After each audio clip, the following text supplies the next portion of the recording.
Bonjour à tous, savez-vous qu'après 60 ans, vos os peuvent devenir fragiles comme de la porcelaine et qu'une simple chute, même de votre propre hauteur, peut avoir des conséquences graves?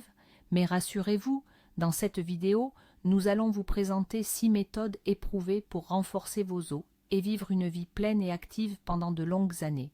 Vous y découvrirez non seulement des conseils courants, mais aussi des informations qui pourraient vraiment vous surprendre. Mais au fait, qu'est-ce que l'ostéoporose? Imaginez que vos os sont comme une éponge poreuse. Avec l'ostéoporose, ces pores deviennent trop grands et l'os lui-même devient fin et fragile. Ce processus est graduel, souvent silencieux, jusqu'à la première fracture. C'est particulièrement vrai après 60 ans, lorsque les changements hormonaux accélèrent la perte de densité osseuse. Alors, commençons par la base, le fondement même de toute prévention de l'ostéoporose après 60 ans. Et cette base, c'est bien sûr notre alimentation quotidienne. Peut-être avez-vous l'impression qu'une alimentation équilibrée est synonyme d'ennui ou de contrainte, mais en réalité c'est l'une des façons les plus accessibles et les plus agréables de prendre soin de vos os. Pourquoi l'alimentation est-elle si cruciale? Avec l'âge, nos os se renouvellent constamment, mais après 60 ans, le processus de dégradation commence à prendre le dessus sur la reconstruction. Et pour fournir le matériau de construction nécessaire aux nouvelles cellules osseuses, il est essentiel de l'apporter via notre alimentation. Et c'est ici qu'entrent en scène nos deux acteurs principaux, le calcium et la vitamine D. Le calcium, ce sont littéralement les briques de nos os. Il en faut suffisamment pour que le squelette osseux soit dense et solide.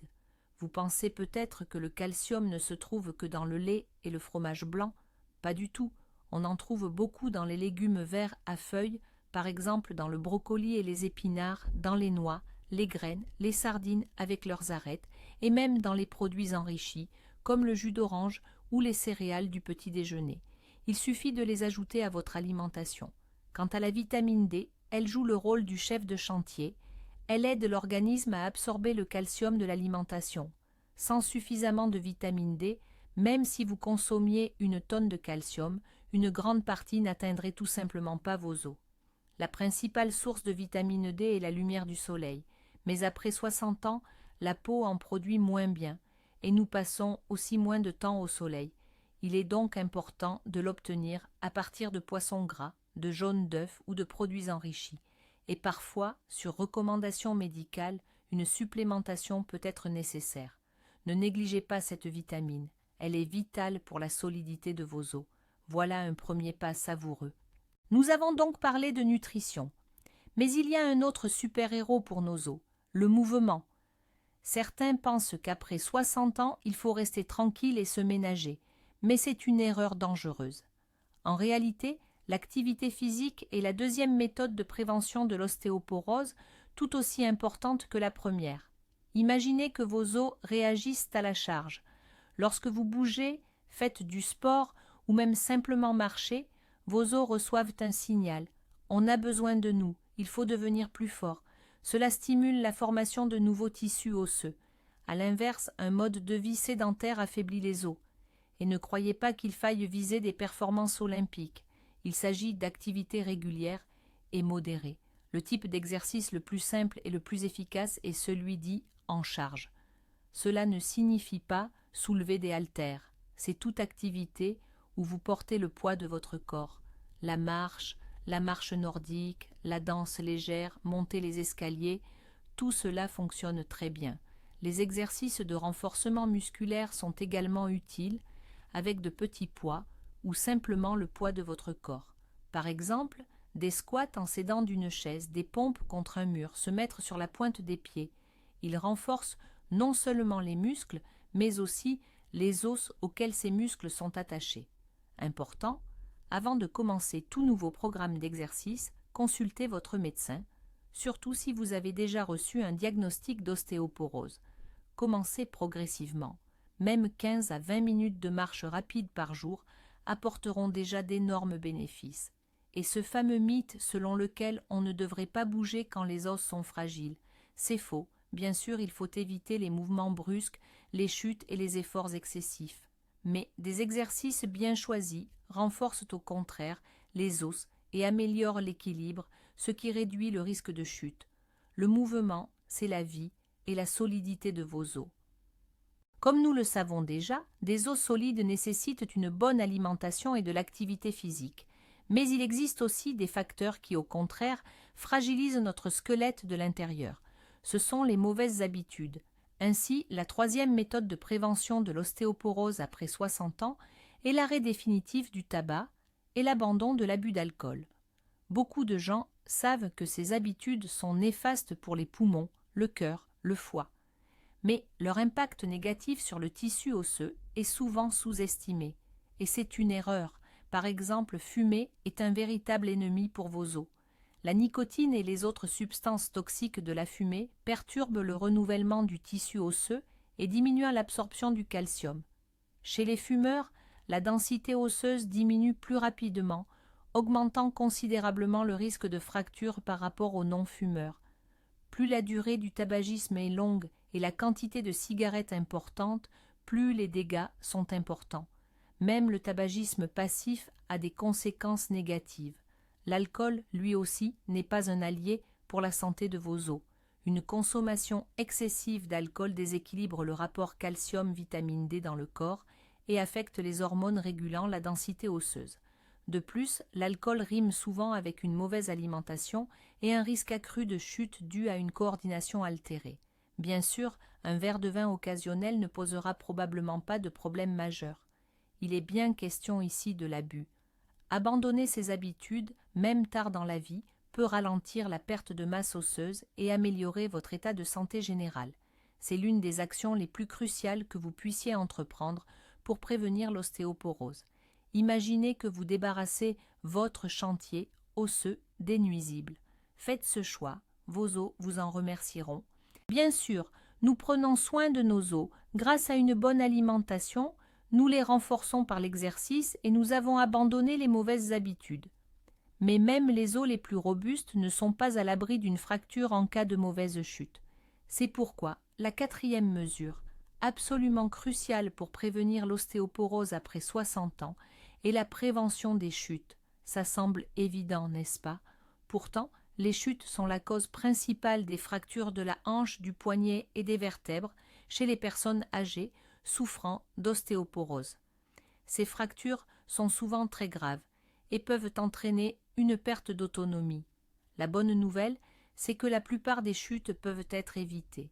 Pour cela, quelques gestes simples suffisent, axés sur la sécurisation de votre domicile et l'amélioration de votre équilibre personnel. Commençons par chez vous. Regardez vos pièces d'un œil critique. Éliminez tout ce qui pourrait vous faire trébucher. Fils électriques qui traînent, objets laissés sur le sol, tapis sans dessous antidérapants qui pourraient te glisser. L'éclairage joue également un rôle essentiel.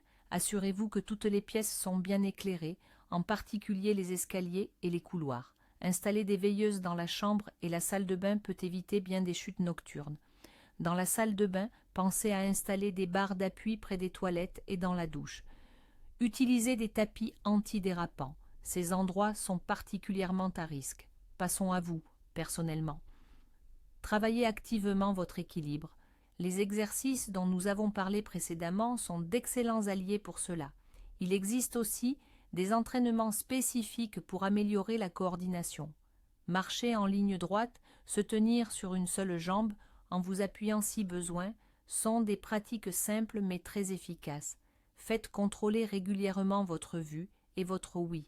Une vision diminuée augmente le risque de ne pas voir les obstacles, et des problèmes auditifs peuvent vous empêcher d'entendre un danger qui approche. Enfin, parlez à votre médecin des médicaments que vous prenez. Certains traitements peuvent provoquer des étourdissements ou une sensation de faiblesse, augmentant ainsi le risque de chute. Peut-être qu'un ajustement de la dose ou un changement de médicament sera nécessaire. La prévention des chutes est une démarche active qui demande de la vigilance et de l'attention aux détails, mais c'est une mesure qui peut vous éviter de très graves problèmes. Alors, faites de votre domicile votre forteresse sûre. Après avoir parlé de renforcer nos os de l'intérieur et de nous protéger des menaces extérieures comme les chutes, abordons maintenant la manière de surveiller la situation à distance. Le cinquième point crucial dans la prévention de l'ostéoporose après 60 ans, ce sont les examens médicaux réguliers, et inutile d'avoir peur des médecins. Pourquoi est-ce si important ? L'ostéoporose est souvent surnommée la maladie silencieuse, car à ses débuts, elle ne présente absolument aucun symptôme. On peut ignorer que nos os s'amincissent jusqu'à la première fracture, qui survient souvent après une blessure minime. La seule façon de connaître précisément l'état de ces os est de passer un examen spécifique appelé densitométrie. C'est une procédure indolore, similaire à une radiographie, qui mesure la densité minérale osseuse, généralement au niveau du rachis lombaire et du col du fémur, des zones particulièrement vulnérables aux fractures en cas d'ostéoporose. Les résultats de la densitométrie aident votre médecin à évaluer votre risque de fracture et, si nécessaire, à prescrire un traitement ou à donner des recommandations de prévention à temps. Qui devrait faire une densitométrie ? En premier lieu, les femmes de plus de 65 ans et les hommes de plus de 70 ans. Cet examen peut aussi être recommandé aux personnes plus jeunes présentant des facteurs de risque d'ostéoporose tels que ménopause précoce chez la femme, prise de certains médicaments comme les corticoïdes, maladies chroniques, polyarthrite rhumatoïde, maladie de la thyroïde, faible poids corporel ou antécédents de fractures survenant après un traumatisme minime chez des parents proches. Discutez de la nécessité d'une densitométrie avec votre médecin traitant. Il évaluera votre situation personnelle et vous donnera les recommandations adaptées. Consulter régulièrement son médecin et effectuer les examens recommandés, ce n'est pas une simple formalité. C'est prendre soin activement de son avenir, c'est avoir la possibilité de détecter un problème à un stade précoce et d'agir. N'oubliez pas, un diagnostic précoce est la clé d'une prévention et d'un traitement efficace. Ne remettez pas votre visite chez le médecin à plus tard. Nous arrivons maintenant au sixième et dernier point de notre liste de mesures de prévention de l'ostéoporose après 60 ans. Nous avons déjà parcouru un bon chemin, amélioré notre alimentation, augmenté notre activité physique, abandonné certaines habitudes néfastes et nous faisons suivre régulièrement. Mais parfois, même en respectant toutes ces règles, les os continuent de perdre de leur densité. Dans ces cas-là, sur les conseils de votre médecin, un traitement médicamenteux peut s'avérer nécessaire. Il ne faut pas s'effrayer du mot « médicament ». Dans le contexte de la prévention de l'ostéoporose, ce sont des outils qui aident votre organisme à lutter contre la perte de masse osseuse, voire même à la restaurer en partie. Il ne s'agit pas d'un simple cachet contre un mal de tête pris ponctuellement, c'est une composante d'une stratégie à long terme spécifiquement adaptée à votre situation. Il existe différentes catégories de médicaments pour la prise en charge et la prévention de l'ostéoporose. Certains agissent en freinant la résorption osseuse, la destruction du vieux tissu, d'autres en stimulant la formation de nouvel os. Le choix des médicaments, la posologie, la dose et la durée du traitement sont déterminés exclusivement par le médecin. Il se base pour cela sur les résultats de votre densitométrie, votre état de santé général et vos facteurs de risque. Il est crucial de comprendre que l'automédication est ici absolument à proscrire et peut être dangereuse. Seul un professionnel de santé est habilité à évaluer correctement votre situation et à prescrire un traitement à la fois efficace et sûr. Des visites régulières chez votre médecin pour le suivi et l'ajustement de la thérapie deviennent une partie intégrante de votre démarche pour prendre soin de vos os. La thérapie médicamenteuse associée à un mode de vie sain, alimentation, exercice, absence de mauvaises habitudes et aux mesures de prévention des chutes permet d'obtenir les meilleurs résultats dans la lutte contre l'ostéoporose. Elle ne remplace pas les autres mesures, mais constitue un soutien complémentaire et essentiel pour votre squelette lorsque cela est vraiment nécessaire. Par conséquent, ne négligez pas l'option d'un traitement médicamenteux si votre médecin le recommande. C'est une brique supplémentaire fondamentale dans la construction de la solidité de vos os et le maintien de votre vie active. Mais ce qui est vraiment frappant, c'est ceci. Si chacune de ces étapes est bénéfique seule, c'est leur combinaison, leur synergie, qui crée un effet véritablement puissant. Vous ne faites pas que renforcer vos os, vous investissez dans votre liberté de mouvement, votre autonomie et une vieillesse active. Cela ne demande pas d'efforts surhumains, mais les résultats sont spectaculaires. Vous pouvez réduire considérablement le risque de fracture et vivre pleinement votre vie en vous adonnant à ce que vous aimez, que ce soit vous occuper de vos petits-enfants, jardiner ou voyager. Merci d'avoir regardé jusqu'au bout. Nous espérons que cette vidéo vous a été utile. N'oubliez pas de vous abonner à la chaîne, de mettre un pouce bleu sous la vidéo et bien sûr dites-nous en commentaire quelles méthodes utilisez-vous déjà et lesquelles comptez-vous adopter. Votre santé est entre vos mains.